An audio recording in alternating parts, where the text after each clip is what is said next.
Hey kids, welcome to another week of Sunday School, and this week we're spending another week learning from the book of Joshua and hearing stories about what God's doing for his people as they enter the promised land.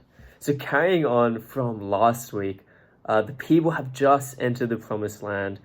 What you learned last week is that they renewed their covenant with God.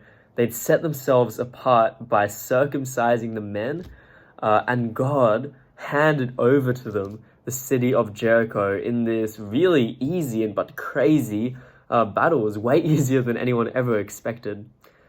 But we'd expect, as readers going forward, that the rest of the battles when they take over the promised land would be just as easy, right? Just like that.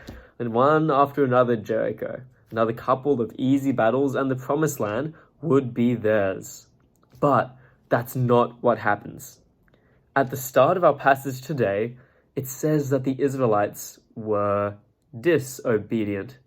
That means that the Israelites did not listen and they didn't obey what God had told them to do. This was different from Jericho. In fact, one man in particular, a man by the name of Achan, had taken some things that God had set apart for himself, that God had set apart to be destroyed. Meanwhile, even as they didn't know about this man's sin, Joshua had a few men check out a nearby city called Ai, and the men who went to check it out, they reported back to Joshua, and they said it was small enough to take with just a few thousand men. So Joshua sent only 3,000, but instead of taking it easily like they thought they would, or like they had taken with Jericho, they were defeated. In fact, some of the Israelite men were killed. What had changed? Well, Joshua prayed to God and he asked, God, why have you let your people be defeated? Your name will no longer be great among the nations. Well, God told Joshua that Israel had sinned. They had been disobedient to what God had told them to do, and instead of destroying the things that he'd set apart, they'd kept them and hidden them for themselves. So the next morning, Joshua got the men to come forward tribe by tribe, and he found a man called Achan who had disobeyed God. This man Achan, he'd taken silver, he'd taken gold, and he'd taken beautiful robes, and he'd hidden them for himself. This was serious. Achan had disobeyed, and he'd sinned against God. But it hadn't just hurt him, it had hurt the whole of Israel. Those men that were killed in the first battle against Ai, that was because of Achan's sin. So the people, they sentenced Achan and his whole family and everything that he owned to death. They burnt all of it. That is how serious Achan's disobedience was. It was deserving of death. Only after Achan's disobedience was punished could God be alongside Israel again.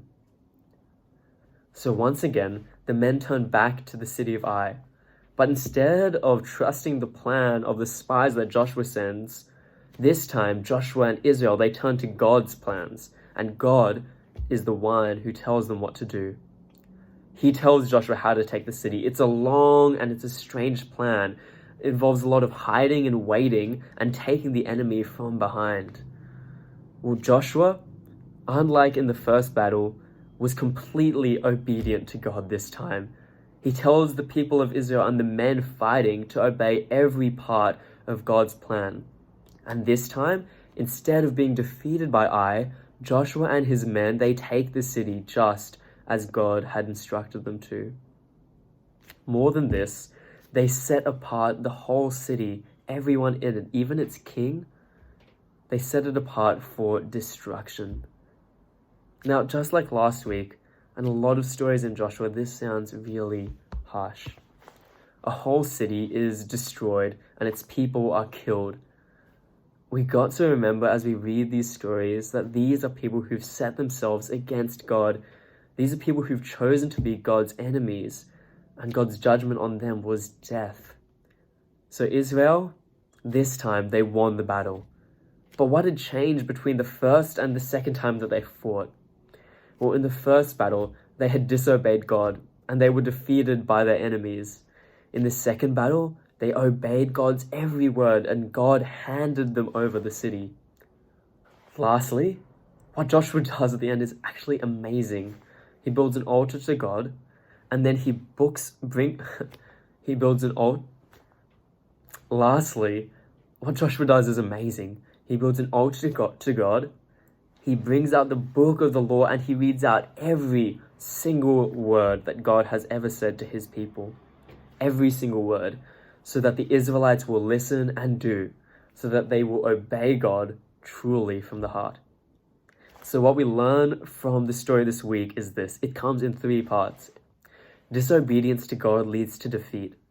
We saw that in the first battle of Ai, where Achan was disobedient and the whole of Israel paid the price. Secondly, obedience leads to victory. We saw that in the second battle of Ai, when Joshua and the men, they followed God's plan. And thirdly, so obey God wholeheartedly. Joshua reads out the whole word of the law so that the Israelites will listen and obey and want to obey God. We'll talk about this a little bit more in the chat time video, but that is the big idea. Disobedience to God leads to defeat, but obedience leads to victory. So obey God wholeheartedly.